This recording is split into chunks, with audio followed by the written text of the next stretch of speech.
করতাম সুখের ঘর, সে ঘর আমার ভেঙে গেল।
তুমি কেমন আছো রে?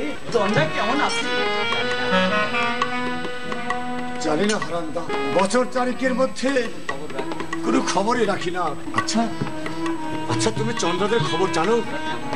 ওরা কেমন আছে? চন্দ্রা বোধ হয় কি একটা চাকরি করছে, প্রতিদিন সেজে গুজে অফিসে যেতে দেখি। যাক, তোমার একটা হিললে হয়েছে। আমার মা বাবা কেমন আছে হারান্দা? তোমার বাবা নাকি বাড়ি ছেড়ে চলে গেছে। কি বলছো হারান্দা? আমার বাবা কথা কি জানো রে? কষ্টের সঙ্গে মানুষের মনের যে পরিবর্তন হয়, কিন্তু দাদা যে এইভাবে বদলে যাবে,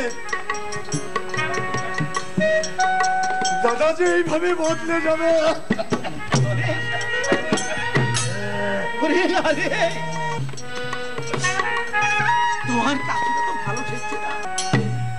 একদিন দেখবে ডাক্তার, যেদিন মরার পর পেট সার্টিফিকেট দরকার। ও কথা বলে না, দেখবে ডাক্তার। মায়ের উপর অভিমান করে নিজের দেহটা নষ্ট করে দিল। কারুর বিরুদ্ধে আমার কোনো অভিমান বা অভিযোগ নেই। এই নিষ্ঠুর পৃথিবীর হিসাব নিকাশ চুকিয়ে দে। আমি চলে যাবো হারান্দা, আমি চলে যাবো।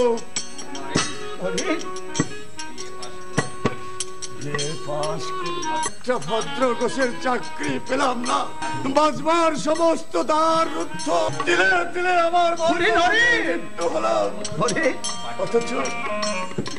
অথচ পাঠ্য জীবনে কত রঙিন স্বপ্ন না আমি দেখতাম হারান্দা।